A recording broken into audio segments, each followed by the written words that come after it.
Hello, world, and welcome to Creating Light with Kelsey. I would just like to share some further reflections on the most recent string of episodes because we are getting, again, we're comfy cozy in discomfort, the shadow self again, shadow parts of self.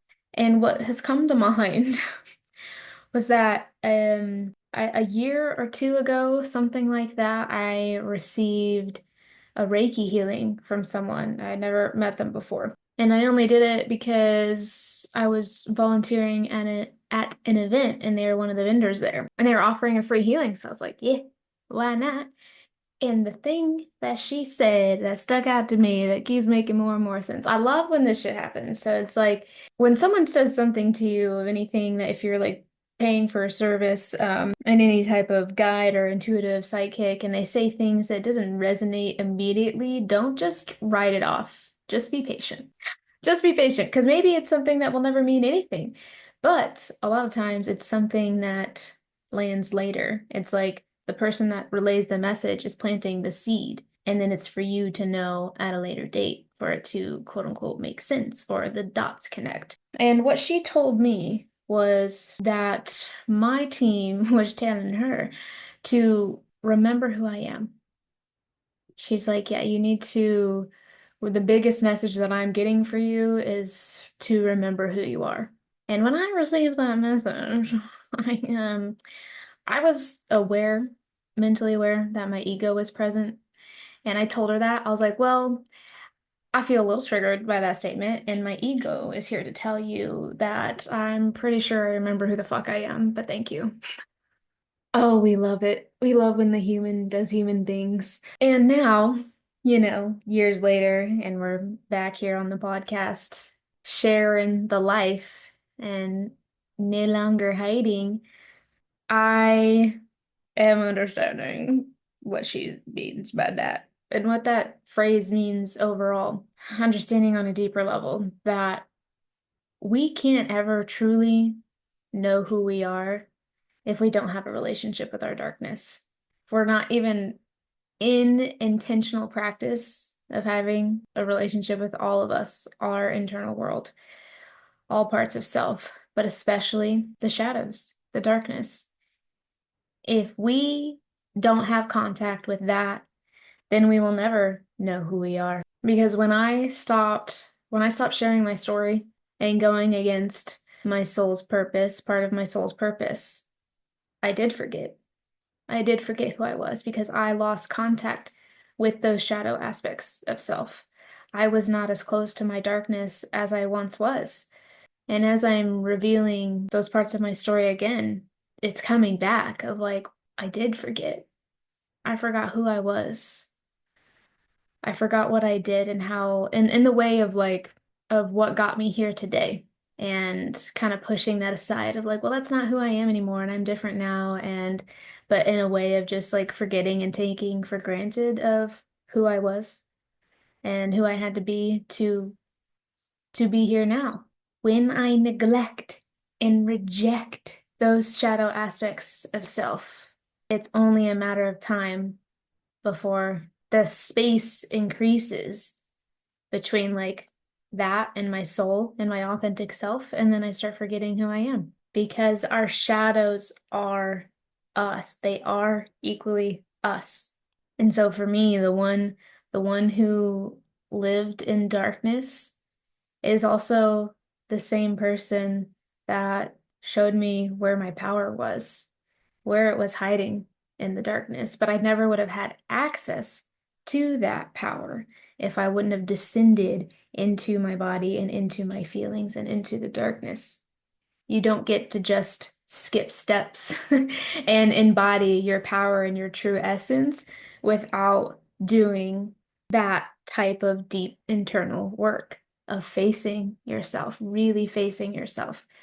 And that's, yeah, I mean, that's a whole other thing. That's where, spiritual bypassing comes into play, or in the mental health realm, it's just prescribing self-care tools as a means of band-aids to manage the symptoms instead of questioning why you're feeling the way that you're feeling and where's that coming from? What's the root cause?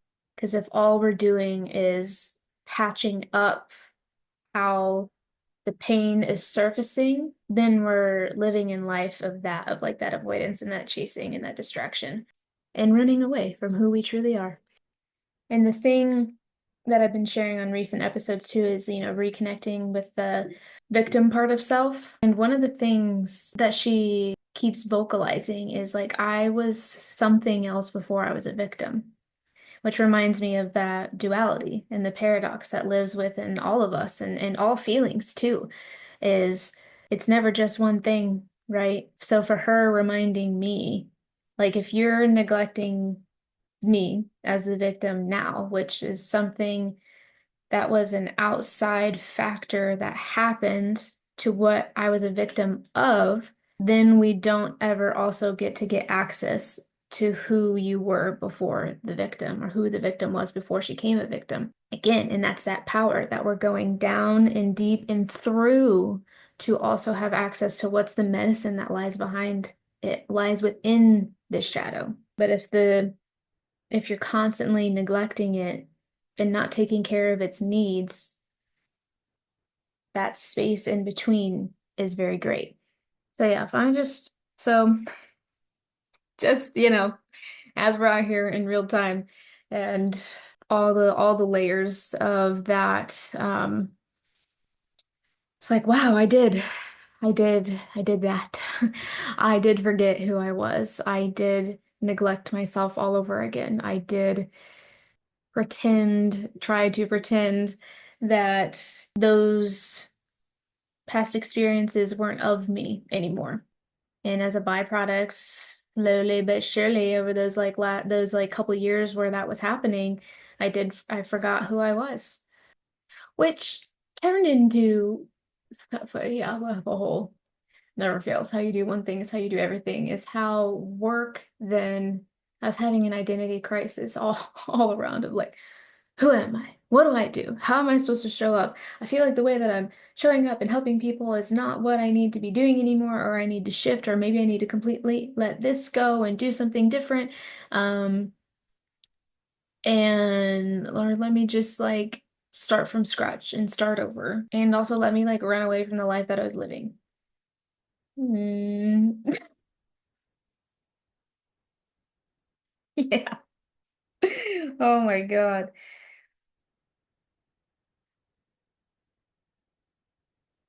So just that, that's your little zinger for today is remembering if you feel like you're a little lost or you've kind of like forgotten who you are, forgotten the way. The way to remembering who you are is through your darkness, is gaining a relationship with your darkness. Bring it back to wholeness because that wholeness never left. We're the ones that imprinted this through society and conditioning, and then we do it to ourselves.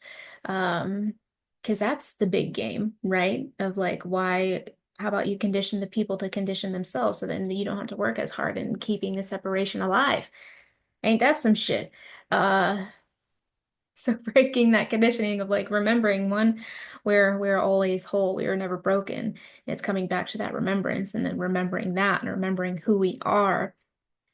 A lot of that lies within our darkness and bringing it here and allowing it all to exist and to be okay and learning how to accept it and love it and tend to its needs in a way that serves yourself and as a result everybody else. And then it doesn't come out in unconscious ways. It doesn't come out through projection and through harm because it will if we don't tend to it because it's trying to get its needs met. And then on the other end of this of like if you don't even know who you are at all, then the question is, do you have a relationship with your internal world? And start there because it's all here. It's all inside. And there's so much wisdom within your darkness. And it will let you know. You will discover, you will learn along the way, and it will let you know who you are, and you will remember. You're listening to this and you're like, yeah, so how? How the fuck do we actually do that? There's so many different ways.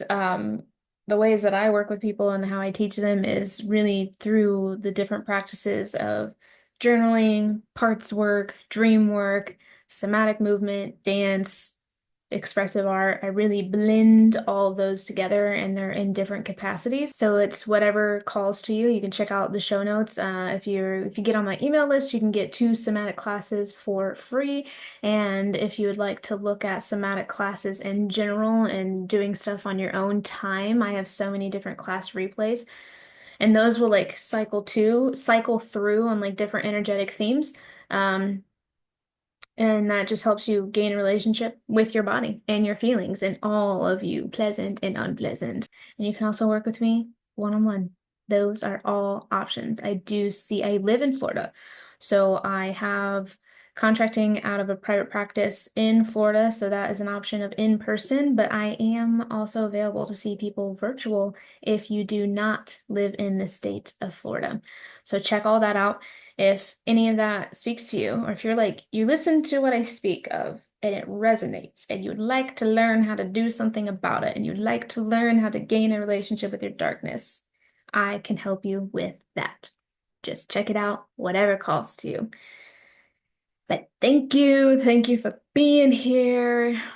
As you are here and listening, and as I continue to show up to be seen, we are all contributing to the layers of getting free, free from our internal suffering. So truly, thank you, thank you, thank you. And remember, when we see the light in ourselves, we create light in others.